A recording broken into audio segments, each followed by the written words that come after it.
Greetings and Swaddik Krap. I'm Edward Ensko and you're watching Buzz Thailand, the reincarnation of what last year was known as the best of Thailand here on MCOT World. This month we're taking a look at the best of moments of last year's program as we take you through some of your favorite episodes. And this program is no different, as we take a look at some of the best restaurants located in hotels that we covered. So let's go and check out something tasty now here on Buzz Thailand.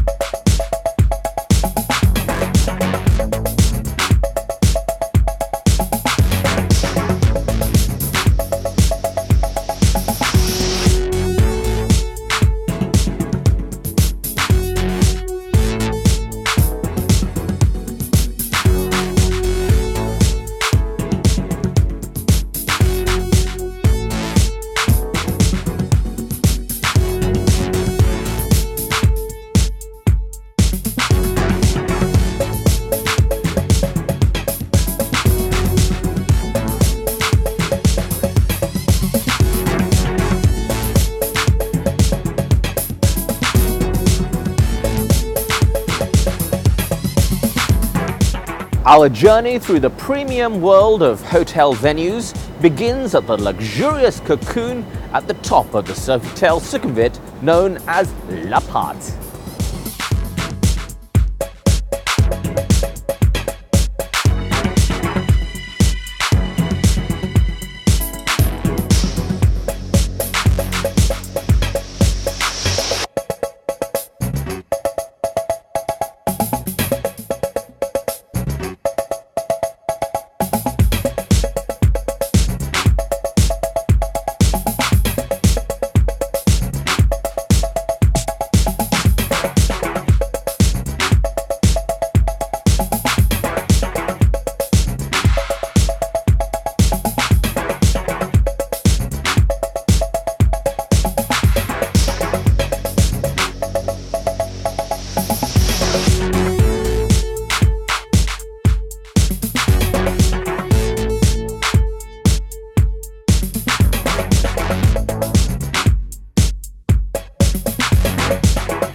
Rahman, I had a fantastic time today. Thank you so much. Thank you for showing us around your Parisian home. Thank you. You've made me feel at home. Ah, okay. It's gorgeous. Oh, it's thank you. gorgeous, that's what it is. Now, don't forget guys that if you want to come and check out La Part on the, what floor is this by the way? The 32nd floor, Sofitel Sukhumvit. Do come when you've had a chance. There's fantastic food, fantastic drinks, fantastic atmosphere, a great ambiance. Yeah, beautiful view as well. Delightful. You've got 360-degree views of the whole of Bangkok if you walk all the way around. So come and check it out. Right now we're going to take a short commercial break, but please come back because I have another night spot to show you that's also on top of the town. Don't go away now.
Hello, Swadika. So the next this cocktail, the name is La Paz, the same our restaurant. So this cocktail we create with fresh fruits, and then we mix together with Thai basil leaf also. This cocktail basil leaf, Thai basil leaf is very nice. Just one first, and then fresh pineapple,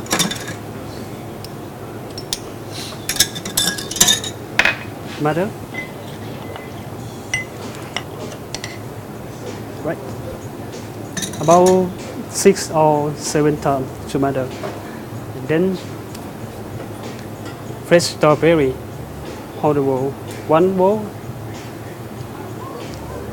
2, and then tomato again,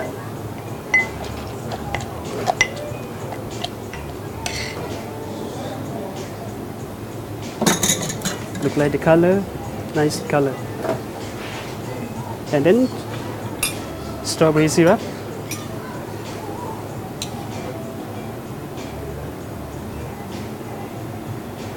just half shot,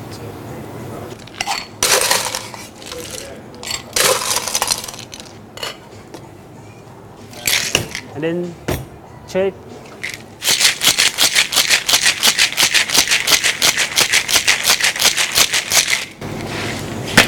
Ten to 15 times.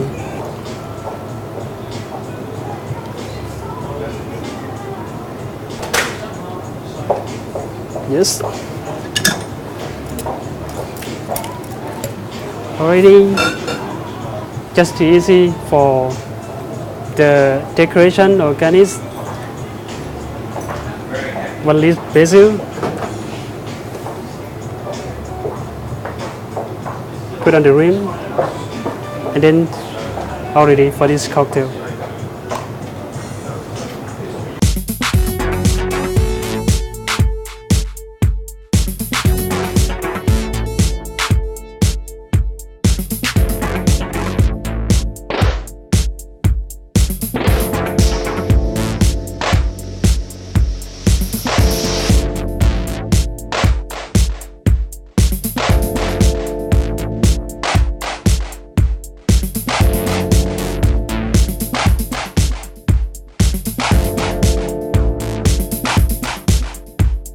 So welcome to L'Appart.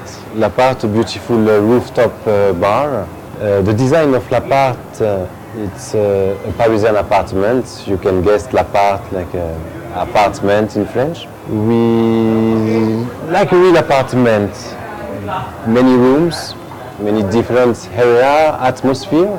You have the bar area, very loungy with comfortable sofa you can see, and a beautiful terrace also to offer a panoramic view of Bangkok. We also have a library with many books. So many books in the library, and comfortable seating as well. A living room with fireplace and real living rooms, a kitchen, and a private room as well to offer more confidentiality to who you like. So the theme of L'Appart, apartment, and bubbles. Bubbles, food with friends, to share a selection of tapas. Tapas, which you have just here, kind of avocado candy with crab espuma, to dip on the crab espumac. Some pink shumakwa with capsicum, river prawn with kefir, carrot and ginger. And extensive wine list, extensive champagne list as well. Many cocktail around bubbles, extensive wine by the glass, and sure the main attraction is our terrace, located on 32nd floor of Sofitel Sukhumvit. Enjoy with friends for an aperitif, for a dinner, for a party as well. Party close until late, and every day our resident DJ entertain your evening. Welcome, anytime, any day. Welcome home, because it's an apartment. Our guest is our friends, and The atmosphere at La Part, I think, is very unique. Very warm, welcome people with sincerity and have fun with bubbles. This is our the main idea.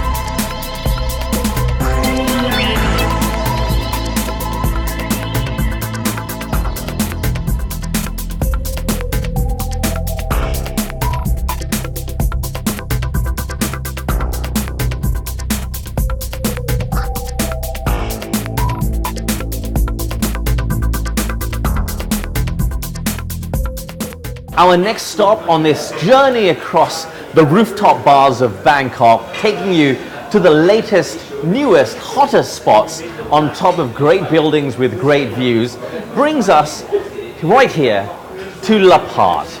Now, the last place we went to at the Muse Hotel was a speakeasy concept. La Part at the Sofitel Hotel on Sukhumvit Road brings you into a Parisian-style houseman apartment with all the accoutrements and all the trappings of what an apartment such as that would have. We've got a bar, we've got a lounge, a library, a restaurant, and of course views 360 degrees wide across the whole of the city. And with the restaurant concept also comes this great open kitchen that lets you see your food being prepared right in front of you. So let's go and find out all the interesting little nooks and crannies that La Part has as part of its home.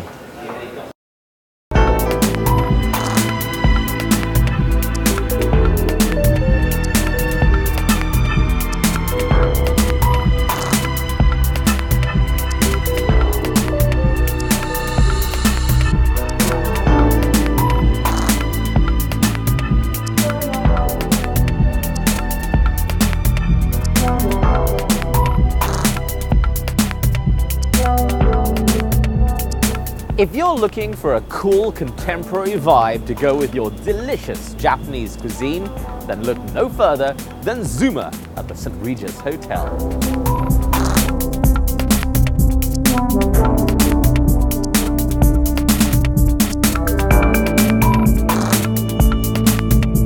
Zuma Bangkok is the latest addition to the prestigious Zuma restaurant brand.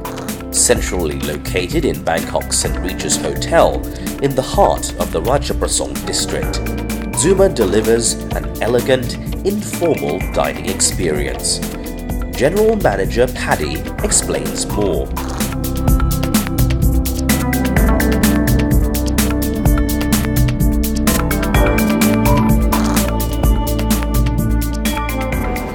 I'm Paddy McHugh. I'm the General Manager for Zuma Bangkok.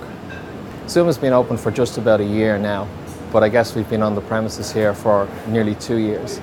It took us nearly 9 months to get everything in place and order all the little bits and pieces and the chopsticks and the napkins and get everything together.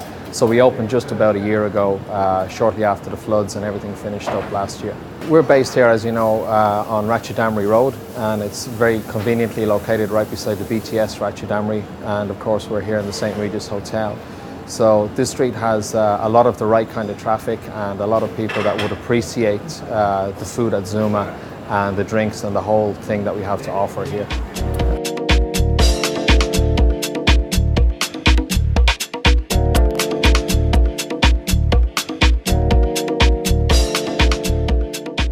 It's funny because depending on exactly how you pronounce the name, it can mean quite a few different things, but we like to think of the name Zuma as meaning a break from the traditional, so not exactly what you would expect the traditional Japanese offering to be, just something a little bit out of the ordinary.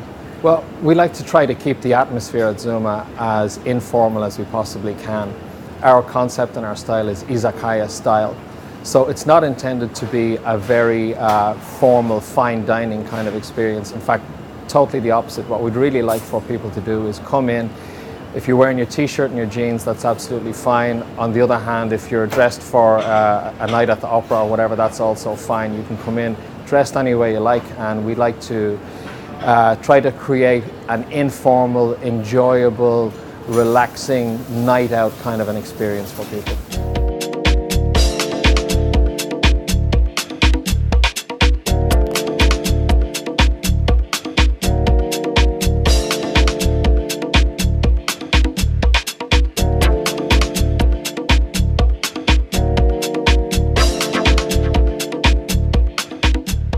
Zuma was founded by chef Rainier Becker, who was inspired by the izakaya style of Japanese dining, in which dishes are continuously brought to the table throughout the meal.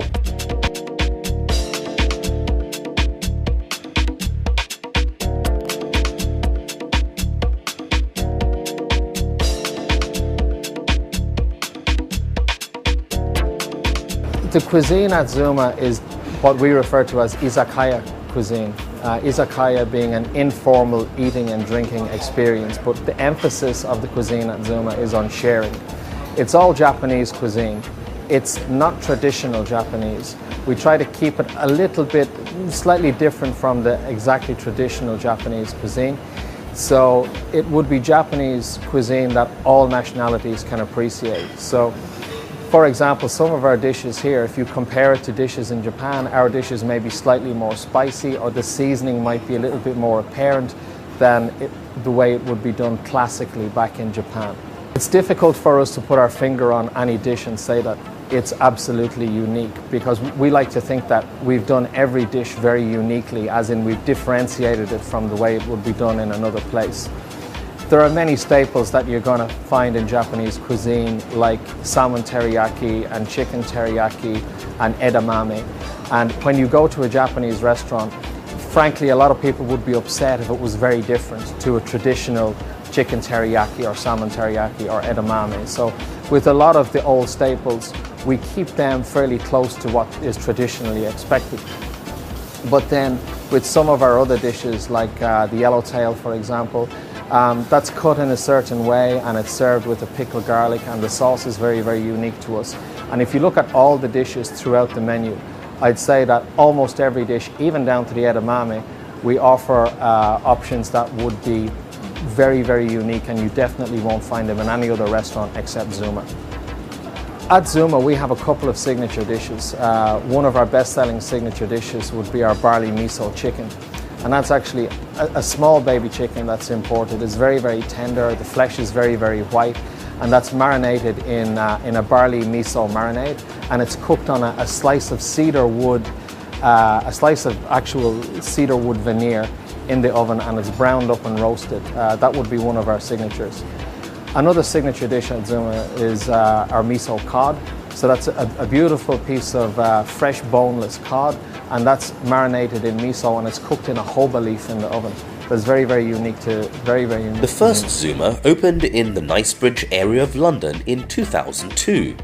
Success then led to a Zuma being opened in Hong Kong in 2007, Istanbul in 2008, Dubai in 2009, and Miami in 2010.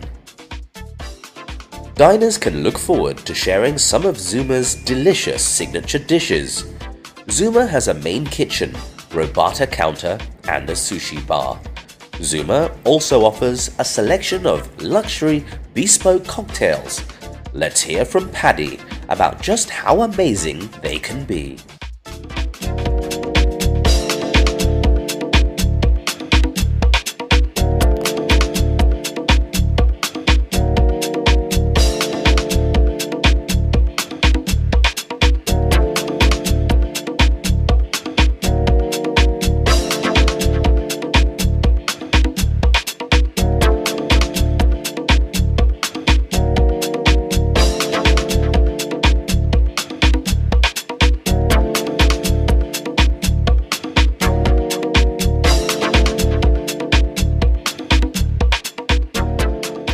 We've got a whole range of cocktails that are unique to Zuma.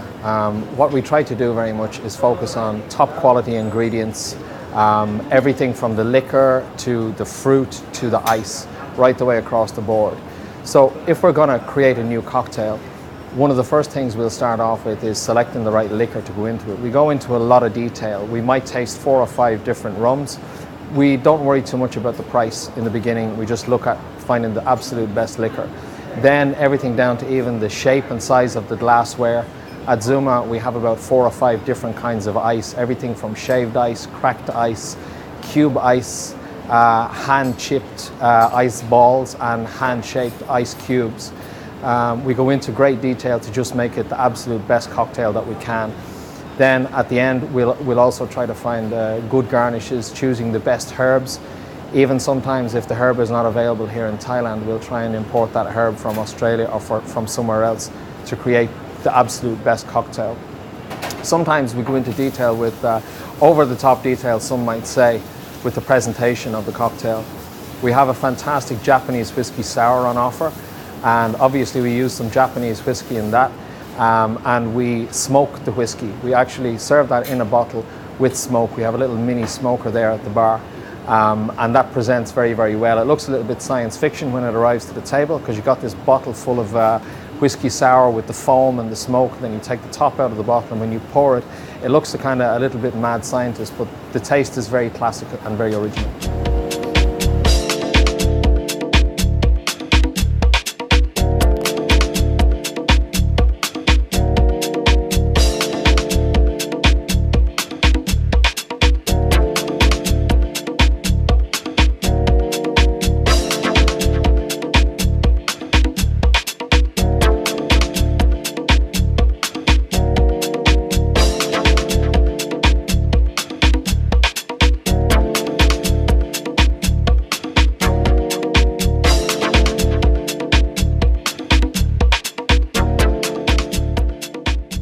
If a long-lost friend were to contact me here, call me up and say, "What are you doing right now, Paddy?"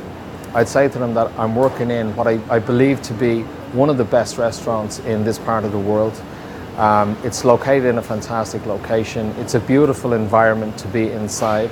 I'm working with what I think are the best people in the world in our field that I can work with here, giving the best service and producing the best product that we possibly can for the people of Bangkok.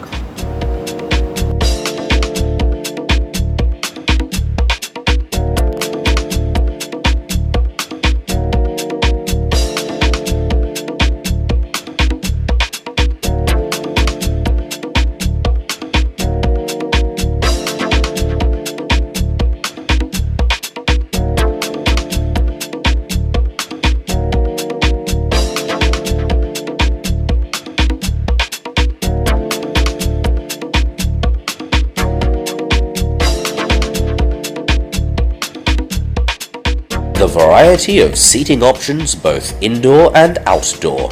Zuma combines ancient culinary customs with contemporary culture.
Known as the city that pioneered the art of the cocktail, the JW Marriott took the name of Manhattan for its bar on Sukhumvit Road. We went to check it out.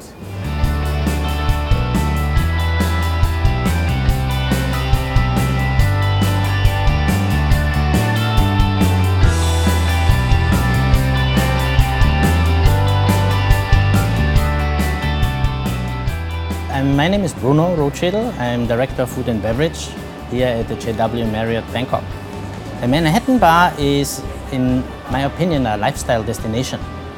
It is for people who enjoy food and who would like to come here, relax, and put pleasure together with business eventually even.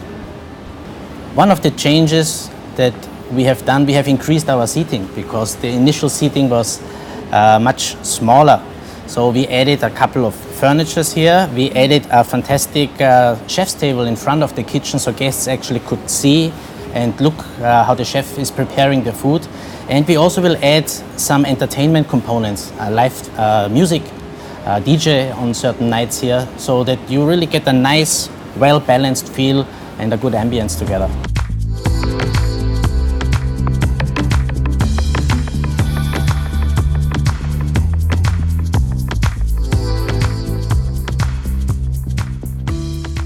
Wi-Fi friendly, yes, it's absolutely important.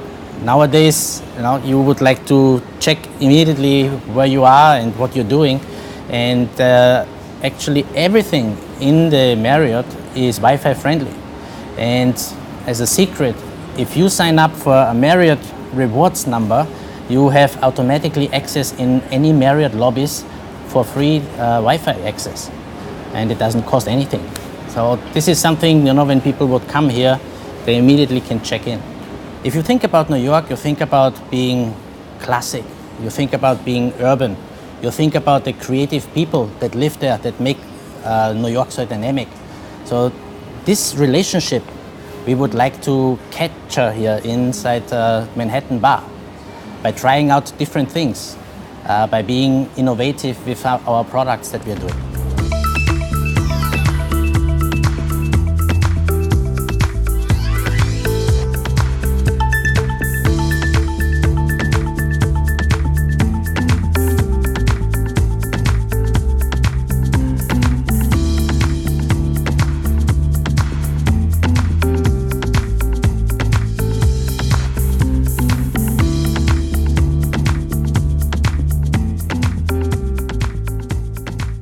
The whole concept of Manhattan Bar is pretty much like a residential lounge.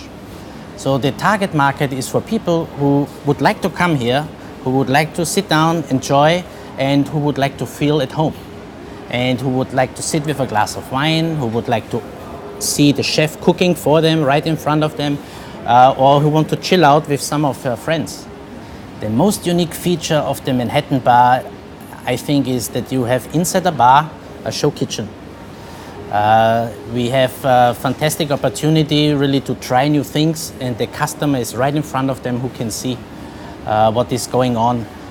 The bar display that we have behind it is this whole residential feel that you get about it that makes you feel comfortable at home. We do have happy hours. We want to make our guests happy. We also have our Wine Gone Mad promotion, which is starting from 99 baht upwards for a glass of wine, and with a nice selection of tapas here. So we would like to really be open to many customers, and who would to provide them the opportunity really to enjoy this home with them.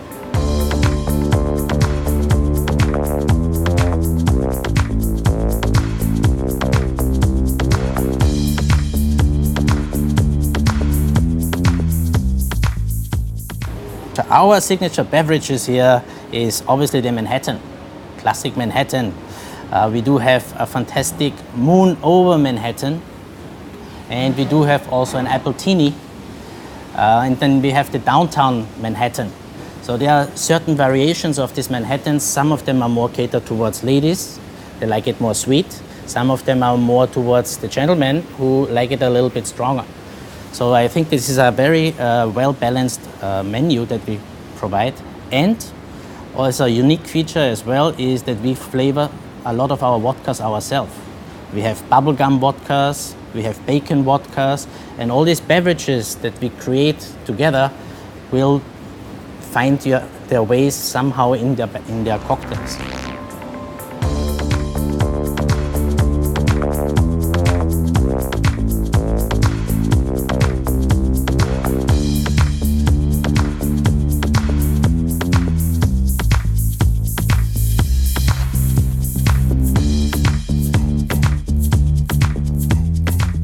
The signature dishes are really produced from the same portfolio of products that the New York Steakhouse is carrying, and we, with our modern environment here, try to update it more to a contemporary look. So we have, for example, the Australian Wagyu beef satay sticks. We do have our caramelized pork belly with pomelo salad, slowly roasted, it's melting in your mouth. We do have the Manhattan seafood chowder, also with a little muffin on the side. And then obviously the very famous and every time well-liked Maryland crab cakes. So these are the signature dishes that we do really feature, and these are some of the favorites that are very popular.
If you're in search of the perfect afternoon tea, you probably can't do better than the traditional experience you'll get at the Mandarin Oriental Hotel's Author's Lounge.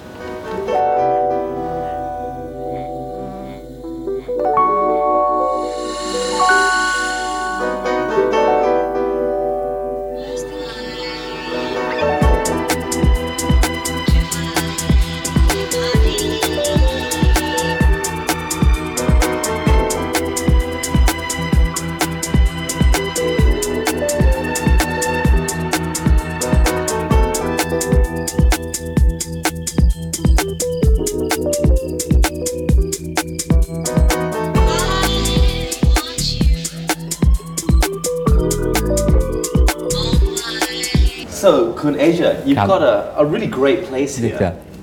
Maybe you can tell us a bit more about the history of the Oriental, because this must be one of the oldest hotels in Asia. Mandarin Oriental Bangkok, since we opened from 1876, now 136 years old. This is the original place for the Mandarin Oriental Bangkok and the first building We built like a colonial style in the reign of King Rama V. It's original place for the main lobby, and the building face to the river. These guests come from by boats and they walk to the main lobby, and this is a check-in area in the past.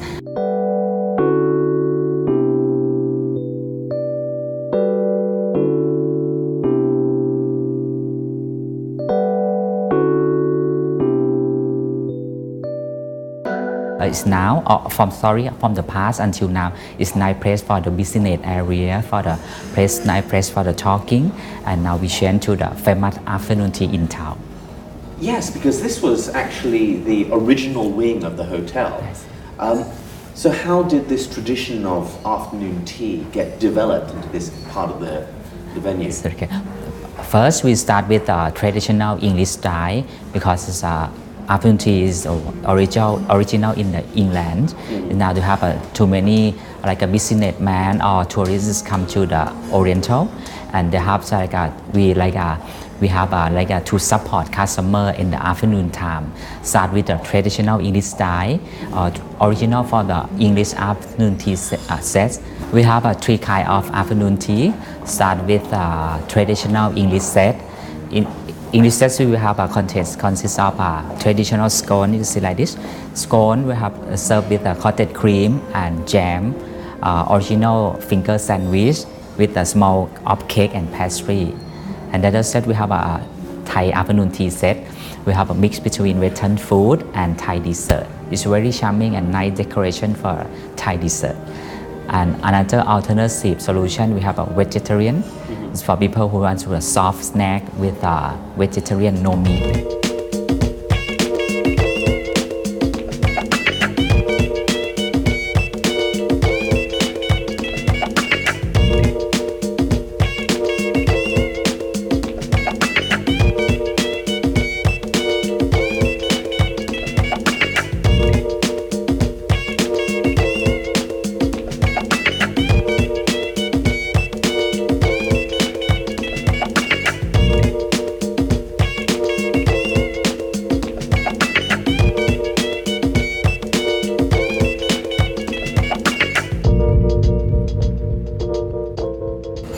So nice little sandwiches and little cake things. It's a cake, it's small cakes.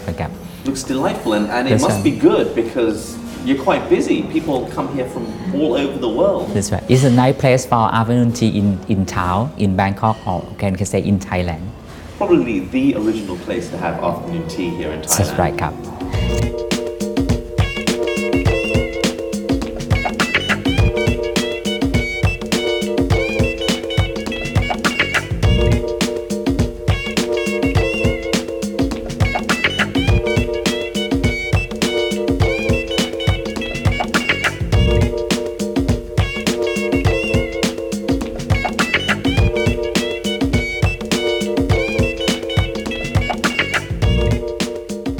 So why exactly is this venue called the Author's Lounge? Author Lounge meaning the place for the writer. For upstairs we have 4 suite room. Each room we have a different name of the writer who stay at the Mandarin Oriental Bangkok, such like a James Michener or Noel Conrad.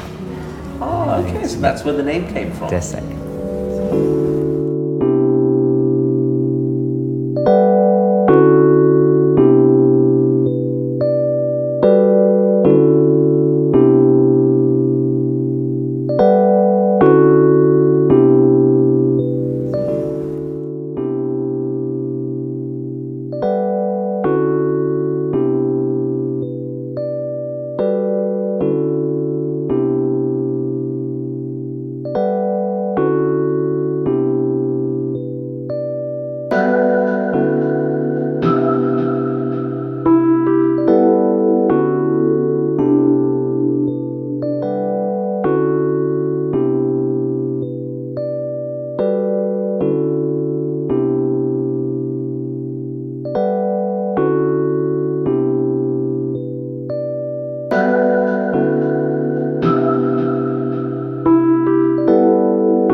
that's it for another episode of Buzz Thailand here on MCOT World.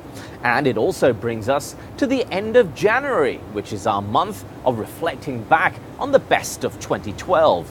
Next week on the show, we'll be taking you to something new and exciting. So do stay tuned. In the meantime, check out the Buzz Thailand Facebook and Twitter. I'm Edward Ensko signing out. Swadee krap.